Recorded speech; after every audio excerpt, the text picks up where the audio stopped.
What is going on? I am with Rebekah Lee, who's the founder of Sugar Sisters Bakery, based in Castle Rock, Colorado. And Rebekah and I started working together right before she opened doors to her bake shop. And what I'm going to do is I'm going to chat with Rebekah a little bit about her journey, how she opened up this bakery, and why she chose to work with me. So Rebekah, how are you doing today?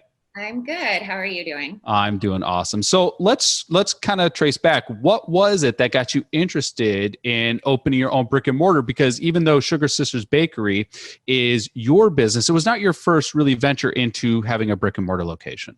Correct. I have managed and owned restaurants for like 25 years now. And I moved here from Chicago suburbs in 2015 with the intention of opening a brick and mortar cupcake shop franchise to teach me the ropes of the bakery life. Because again, I was coming from made to order restaurants, that kind of thing. And it taught me plenty of things. I wanted a little bit more freedom, decided to partner with a good friend of mine who also happened to just start working for me. And we went independent in 2019, same location, same, industry, but just more control and, which is always good for me. I'm not really a rule follower. So, and then it's been a wonderful ride ever since. And as of recording this, you're on your 1-year anniversary, right? I am, yes. Yeah, we're pretty much in like that exact same opening. It still feels the same way. I still feel just as chaotic as I did that day. Just different problems. Different problems. So what was it that kind of raised your awareness of myself and the work I do? So basically, how did you learn about me and the work I do? Because I know you attended the Fitposium conference, right. But what kind of put myself, my team, our work on your radar? Which was amazing, by the way. Thank you. Other conversation, but that Fitposium was amazing. I knew of you more as the photographer, that hat, because I had been following. As a bakery owner, I'm also into fitness, and I always wanted those two worlds to collide and have balance in those. And I saw and knew of you because of the athletes that I was following. I actually read, like see who's tagged, and I kept seeing your name, and I was actually getting irritated because I was like, here is this damn person again. Like, oh, he's everywhere.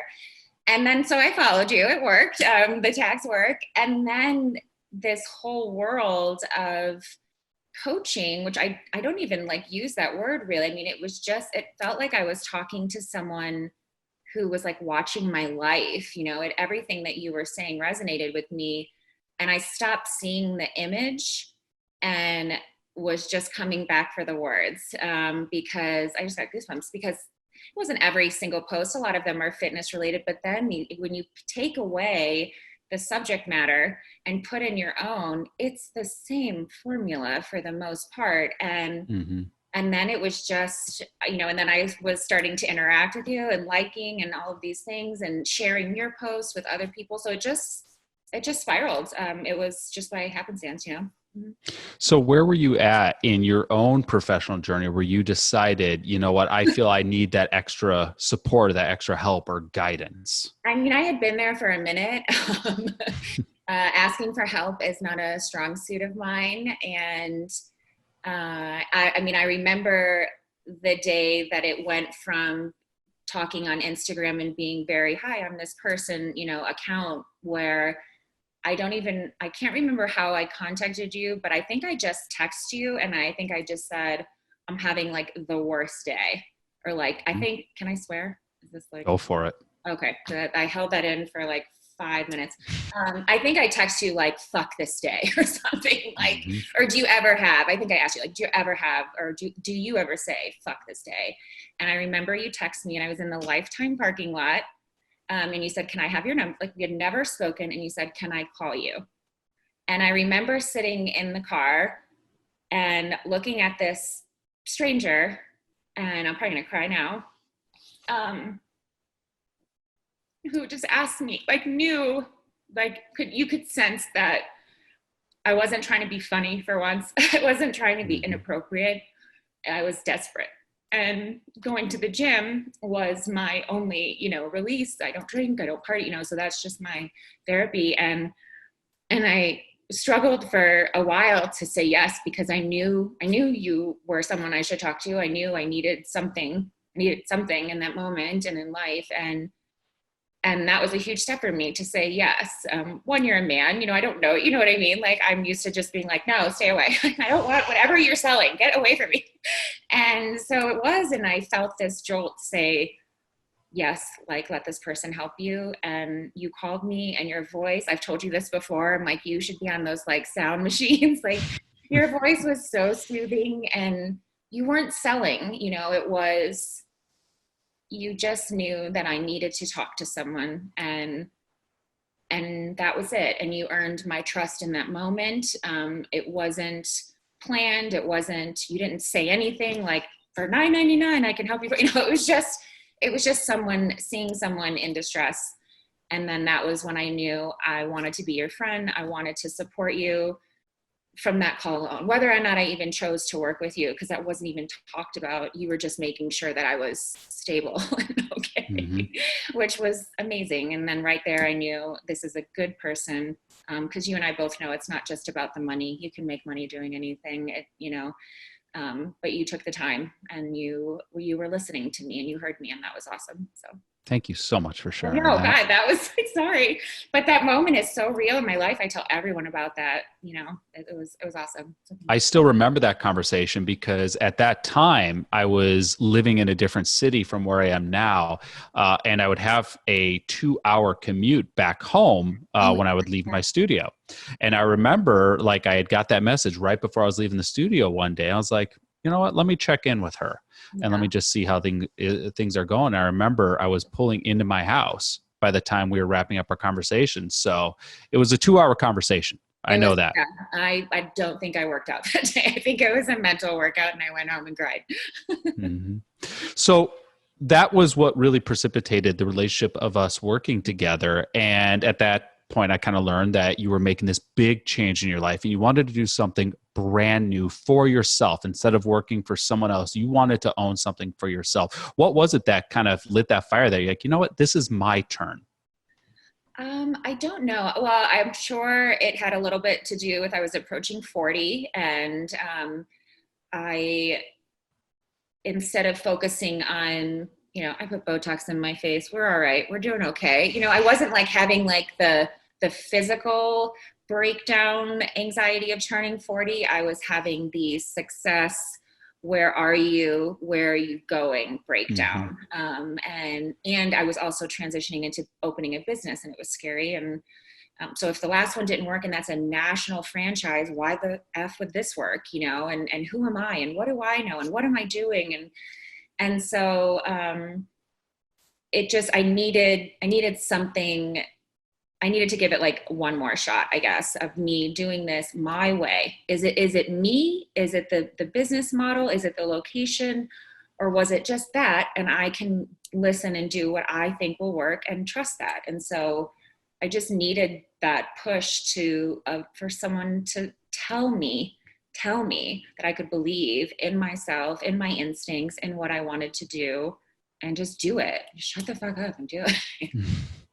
So in our time working together, which was, it was 6 months of working together, what were your biggest takeaways that you had during that time? Because we had lots of check-ins, and I got to see from my perspective, I mean, when we go through changes, we don't see ourselves day to day, but I get to see it as a third party of how you're changing as an entrepreneur over the course of 6 months. But I'm just curious, from your perspective, what was it like for you going through this process, having me as your coach?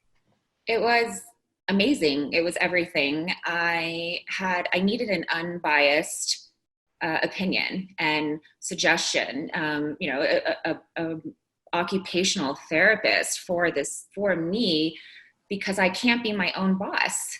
To be self-governed, honestly and successfully, is pretty freaking hard.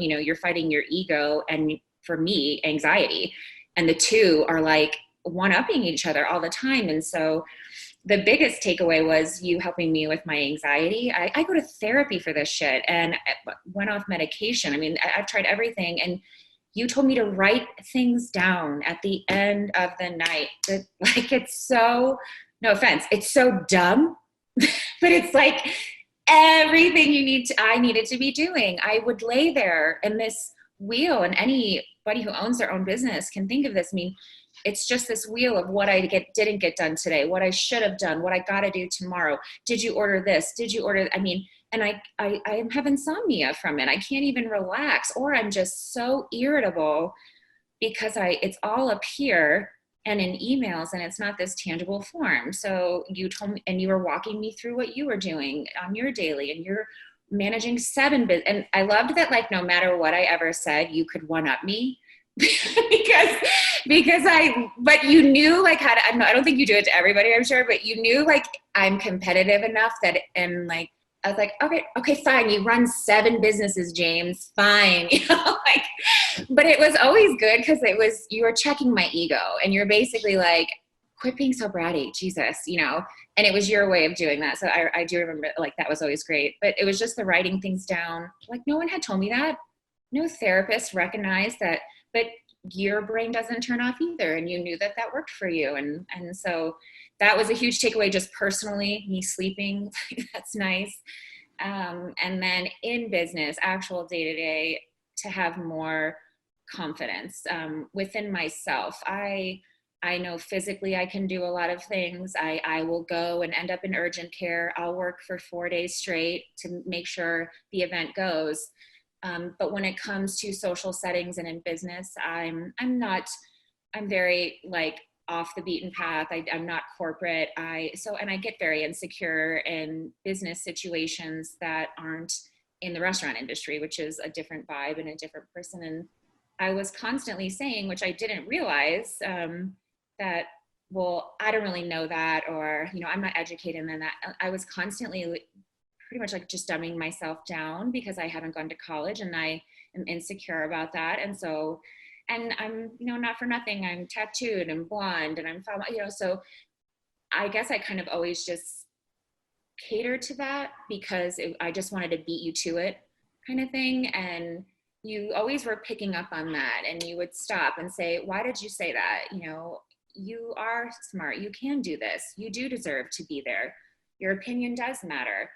And I wasn't hearing that really from anyone, you know, and not for nothing, including my husband. You know, it was always just kind of this, yeah, that's cute, but so what in business, what we do, you know what I mean? And I'm like, what is this? Like, what decade am I in? I mean, no offense, I've been running businesses for 11 years now. And so you just gave me that confidence that an accolade doesn't mean anything.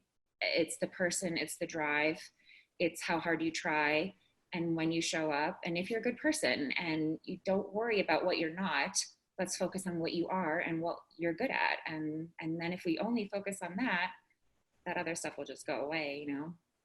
I'm so glad you said that, because it's important to realize that, you know, as entrepreneurs, it's so easy for us to get so hyper focused on the perfect sales system, the perfect marketing campaign. Once I have the best advertisement that's put out into the media, everything will change at that point. Right. And yes, we can build amazing businesses and we can build amazing brands, but if we ourselves as the entrepreneur are not strong enough, are not unapologetic enough, are not relentless enough, we can't sustain the change that our business is making. And I honor that you were vulnerable enough to say that.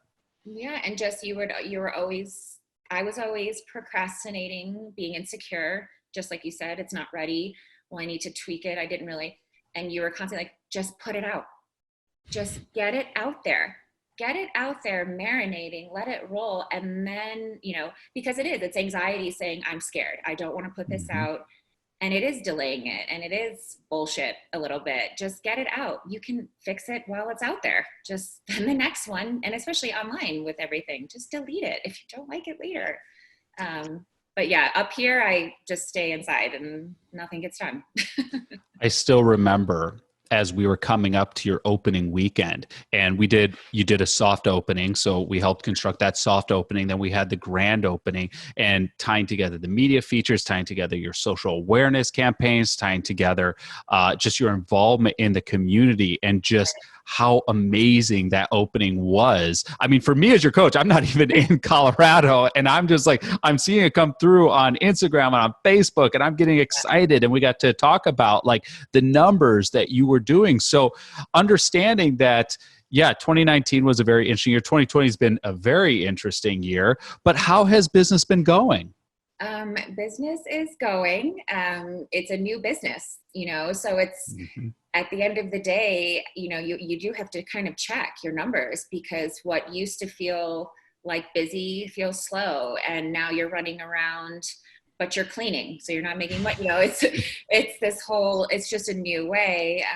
But I feel better as a business owner more than anything, between what I learned through you, and I still harass you a little bit and ask you things from time to time, and with COVID and everything, I mean, business is going well, all things considered. I mean, I'm open. Like that's the new bar, I feel. Are you open or are you closed? If you're open and sustaining and hopefully, break even at the end of this year, I would consider yourself awesome. So that's where I'm at. We have a little lull, a little increase in business right now, just from some community giving, but we're still here. People are still eating cake. As they should. What would you say during our time together? What would you say that you're most proud of in the achievement that you had personally, or that the business had? I would actually probably say just what happened recently, just because it actually had nothing to do with me, technically, my product or anything. So it's easier for me to be proud of something that isn't something that was based on sales or money, more just like a soul rejuve, which everyone's desperate for. Before you say what it is, because I do want this said, like, I feel it's important for those who watch this video to know that one of the reasons that I chose to work with you is because of your generous spirit. You are generous in spirit, you're generous in heart, you're generous in what you want to do.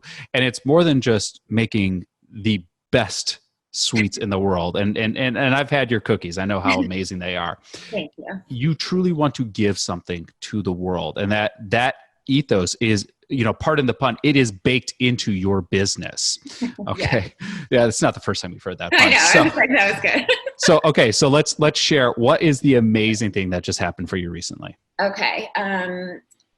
So when COVID officially was like in our lives, right? It had started trickling in at the beginning of the year. I had heard about this beer problem. I was just like, Corona? What? I don't drink. Leave me alone. And so pretty much in March, Colorado, in a sense, shut the F down, right? That was when, okay, this is real. It's going to be 2 weeks, blah, blah, blah. So I was already hanging on by a thread. I mean, there was no room for anything. This. I do not get a paycheck. I've tried a few times to like incentivize it, and then COVID happened, and then like that's the last thing I'm worrying about. So there isn't anything to pull from. I mean, the reason I bring that up is I can't even take away my income to save the business. I've already done that for 5 years. So when this happened, I was just assuming, well, if we were wondering which way my life was going to go in this next decade, I think, this is pretty much solidifying it. And like I'm sure many other business owners, you were contemplating throwing in the towel, or do we just fight this and whatever. I decided to fight because, and I was tempted, don't get me wrong, to blame COVID. That's it, shut down, we can't do this, and just go back to being a mom. I do have 2 kids I don't see very often. And so we had posted something just about it, like, don't forget about us over here on our social medias. Like, we're still here, order this. We just put up this BS website on Shopify. You can order 2 products anywhere in the country. And so we did that. I was at the store one night, late by myself. It was just this perfect storm of everything happening. And all of a sudden I start hearing this ding, this ding, this ding, and all these orders coming in from all over the country. And one order in particular, from someone in California who had never shopped with us, never heard of us, placed an order for $400, one order, then another one, $500.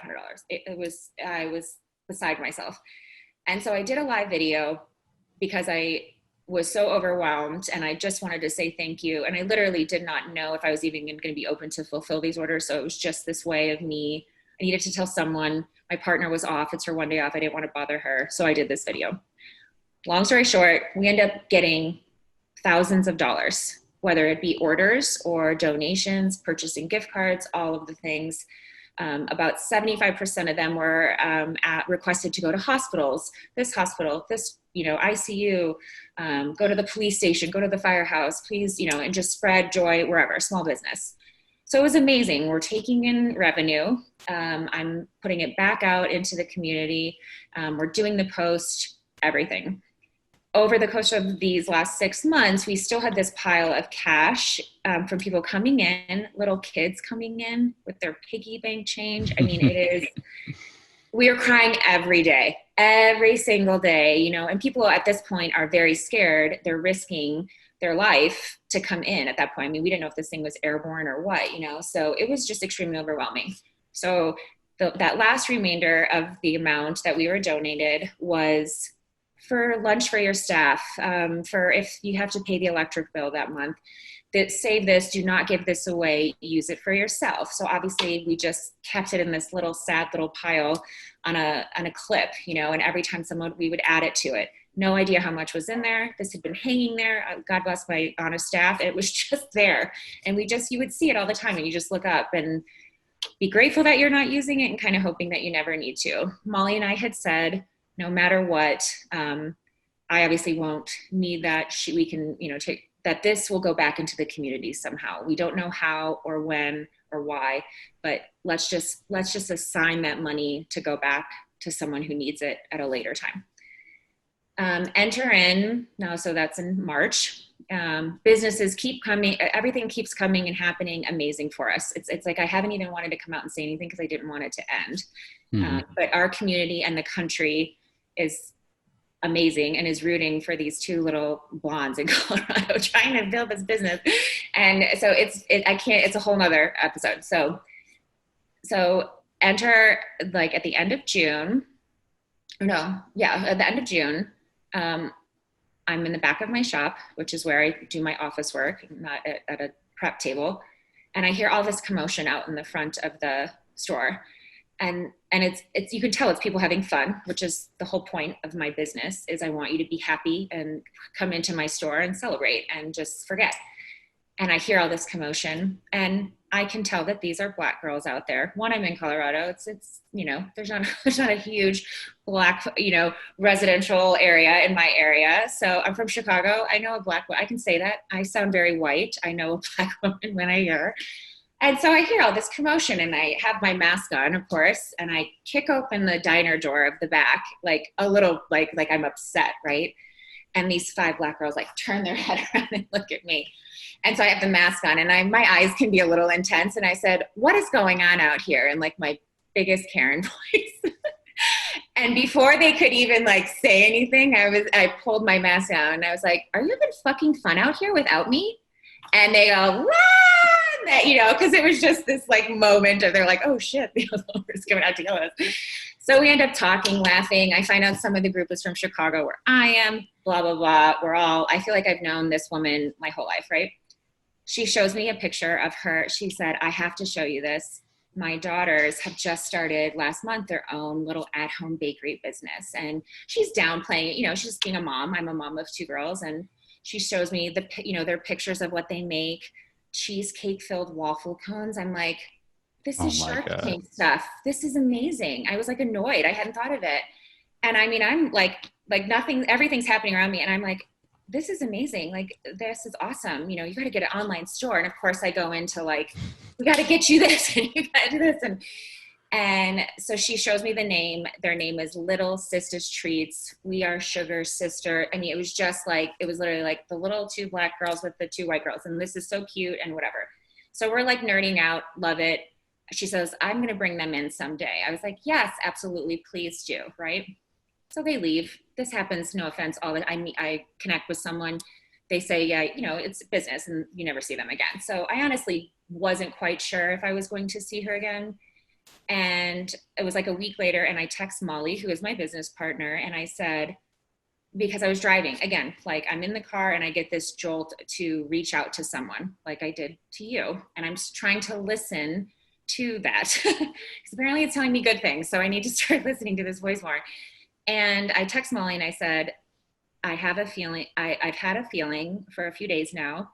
I think we should donate the rest of our COVID donations to I said, that mom who came in, who has the two little girls, the Little Sisters Treats or whatever. I think I was calling them two sisters at the time because I couldn't remember the name. And she said, I love this idea. Yes. So we're searching for them on Facebook. We can't find, you know, one word's wrong. It doesn't come up. And then life just keeps happening. We're shooting our year anniversary video ad on Monday the 20th. I have had about 4 hours of sleep in the last 72 hours. I threw my back out the night before, hanging. Now this is where you'll get a picture into my life. Staple gunning grass to our ceiling in the shop because we have an upside down tea party set. Of course you do. Yeah. So totally normal things that happen in real life.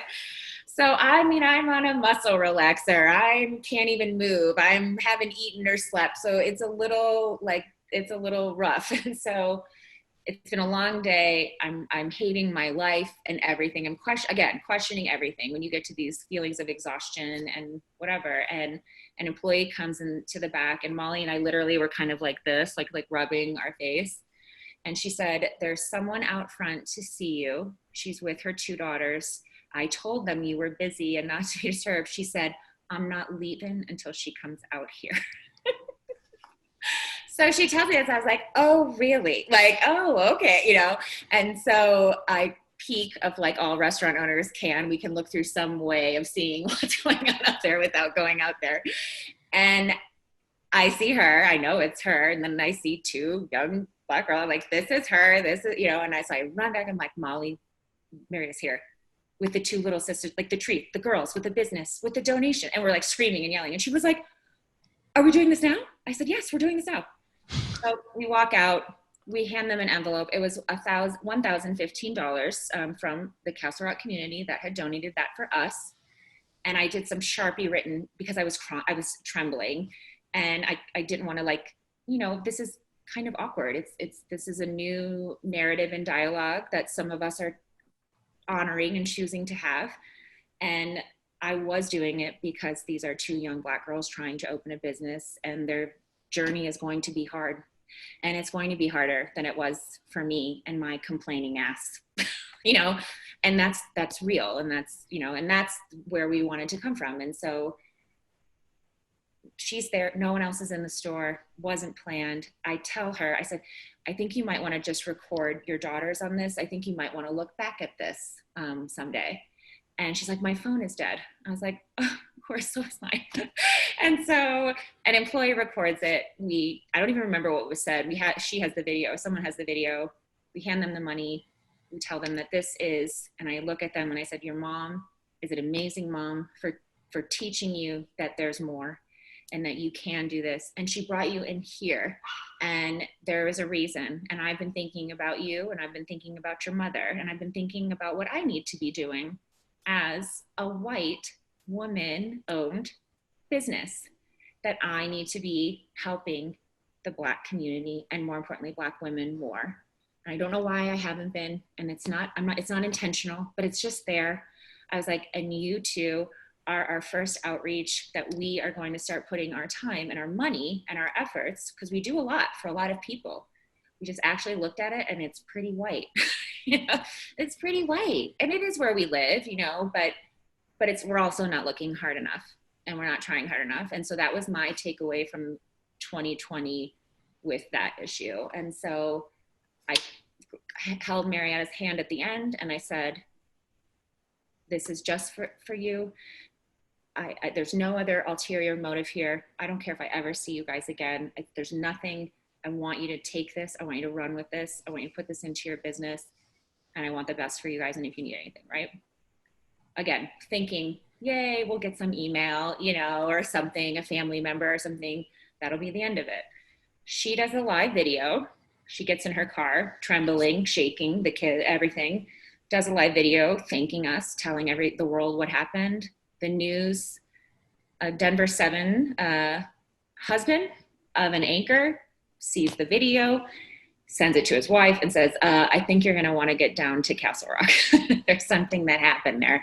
And not for nothing, that hasn't ever happened in Castle Rock before. So that's just the short version. So a day later, Denver 7 News is at our bakery interviewing us, talking about this social move that just happened and some progression. And it went crazy from there. I haven't even had a time to process it.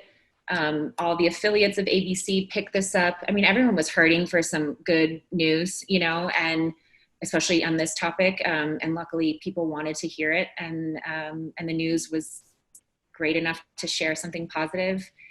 We got a text, it's going to be on World News Tonight with David Muir. And I was like, what? No, I should not be documented and spread out to the world. And now I'm like, I don't even know what I said. I'm just I haven't even slept. And it was just us saying the truth. I spoke to the mother and the girls. This is something you taught me, to be unapologetically yourself, to be authentic. My authentic is not for everyone. So it's very scary to own who you are and who you believe you want to be and what you want your business and your brand to represent. And for a long time, I thought my business is baking, and you were constantly telling me, no, the business is you. That's just what you sell. The brand is you. Anybody, you can get a cake anywhere. You would say that. I can get cookies and cake anywhere. Why am I buying it from you? That resonated with me, and I have a lot of, I'm do a lot of things that ruffle people's feathers. I'm a button pusher, but why wasn't I pushing buttons in different ways? And because it was safe, you'll just attack me, what's the big deal? But I wasn't coming out for those people. And so I learned and a friend of mine, a Black customer, you taught me to be honest and upfront with what your intentions are. Be intentional. Don't play games, right? Don't do what so many people do and weasel and set things up to get to that thing that you're really trying to get. Just come right out, right? He's like, and you always say that, you're good. Just come straight forward and say it. I asked a Black customer of mine who was also a friend, I would say a customer friend. I don't know how you categorize it, but she's more than a customer, but we don't hang out, if that makes sense. And I asked her and I said, I need to have a real conversation with you. And I would like to meet with you and Molly. I want you to tell me what I haven't been doing and what you wish you would see out of me and my business. Mm-hmm. And it was scary and awkward as shit. I've never talked to a Black person about being Black. I'm not talking about cakes now. I'm not talking about anything. How is this happening? And she and her husband, Shai and Mark, he's in the military. He said, you need to speak up for those who don't have a voice as loud as you. And I go, no one's listening to me. And he said, yes, they are. Mm-hmm. There's a lot of people listening and there's a lot of people who will. And he said, you have to remember that you as a white entrepreneur, your voice equals 500 of ours. And I don't know if he was referencing and making it, the 500 years of, and when he said that, I was just and then I could hear you and telling me to be myself and do what feels right and be unapologetically yourself. And myself stands up for the weirdo and the little guy and the minority. That's just who I am. If things are great for you and things are always perfect, that's nice for you, but I can't really relate to that. Things don't come easy for me actually, but they come easier for me than they would for her. And Mm-hmm. so that shifted my whole business focus. And I'm in the business of celebration and love and caring. And it's a love-based business. And so why am I not spreading love in different ways? And we took that. I met the woman. The universe did this, by the way. None of this was by chance. I wouldn't have had time to focus on this if it wasn't for COVID. I wouldn't have been so raw and emotional. I wouldn't have had these slow down thoughts had I not talked to you. Everything that you and I had talked about happened. It just happened in a way that had nothing to do with my product, which was even better because I don't like feeling like I'm selling, right? And you always tell them your name, tell them what you do, talk about your business. I'm like, like they'll find out, And this was selling my business and myself without selling, because all I was selling was a message. And so that's that. This family, the Hawkins, they have been approached. They've been on every news channel. I've been interviewed and things. I'm trying to just shift the focus back to them. Let's focus on the Black-based business, not on mine. With respect to her, I'm talking to her. Every third customer that's coming into my store is Black. I'm getting these it has started this whole thing. It's opened the conversation. I'm getting more business. I feel better about myself as a person. That's been a long time coming, like where I genuinely feel like I'm doing something. I am a part of something.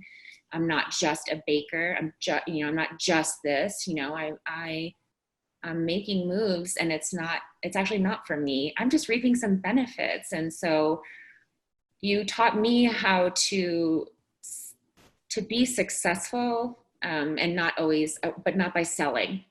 I was taught how to remind myself to be a good person, to be myself, to listen to those cues when you feel something and you feel like you want to do something, do it, try it, jump, see what happens, go with it. I think as entrepreneurs, we draw this box and then we are our boss again. And so you're not going to go outside your box. No, because it's comfy and safe here. And I do. I owe that moment to, so many people, but you were that foundation that kept me organized and focused on me and not the way the cupcake looks. It's not the cookie. It's not the design of the store. It's you that they're buying into. And if that is broken and damaged or egotistical, it's never going to work. It's really never going to work, because in the end, people will see through all that bullshit. They're going to find another cookie, you know what I mean? They're going to find another trainer. They're going to find another photographer, and people are not brand loyal until they're like 80 years old. So up until then, everyone is just getting what they can, when they can get it. So they're only going to be repeat if they like you and they're buying into you. And so now I have too many orders. I have to hire more staff. I don't have enough time in the day, and I'm having amazing conversations, and I'm diversifying everything in my life, and it's opened up just everything. It's been insane. In my year anniversary too, like literally the year. I am so touched by this entire story. And what I'm most proud of is not the person that you've become. It's you've always been this person. You've always been this person. You just started tapping into this person by having that unapologetic ownership. This is who I am, and this is how I want to show up. Not just to sell something, but how I want to show up to the world. And that nothing is more beautiful than that. Yeah, you are really teaching. I learned that at Flipposium too. And I've told you this 100 times. That's why you teach people how to channel that, because it's in everyone. And you help someone navigate to get to that point and pull that out. And it's some people, I'm sure it happens a lot faster. Some people it might take even longer. Ours progressed just nicely, and I thank you for that. It was nice to find her and to listen to her. Mm-hmm. I love that. I have one more question. So many of the people who approach me or really who approach any coach are doing so because there is some obstacle in front of them. There's something in front of them where they're not able to see over it or around it. Maybe it's to get to a new goal, or maybe it's to get to a different level within their business, or maybe it's just something that they're really struggling with that they can't figure out how to break through. What advice would you give to the person who's on this page right now, who's watching this video, who's like, all right, I need something different in my own life, in my own business? What advice would you give to that person right now? Stop trying to do it yourself. Stop listening to all of it, to whatever you were doing. There is that statement, like, quit repeating the same thing. But it's very hard when it's your business and your choices, and if you don't want to just carbon copy what someone else is doing, you have to be able to get pulled out of your own insecurities and ego.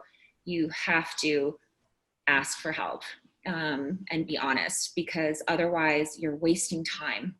You're just wasting time. I mean, you need someone who can just like you said, step outside, who doesn't have any interest or benefit or gain from you doing what you've been doing or not. Right. So that, it's the easiest thing and it's the hardest thing. Yep.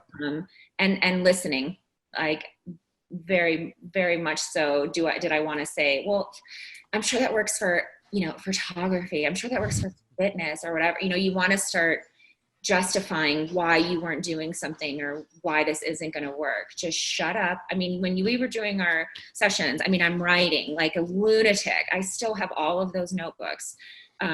Listen to what, call you, have the interview, write down what he's saying, do it. And then you can, if it doesn't work, you can circle back and whatever. Everything you told me to do worked.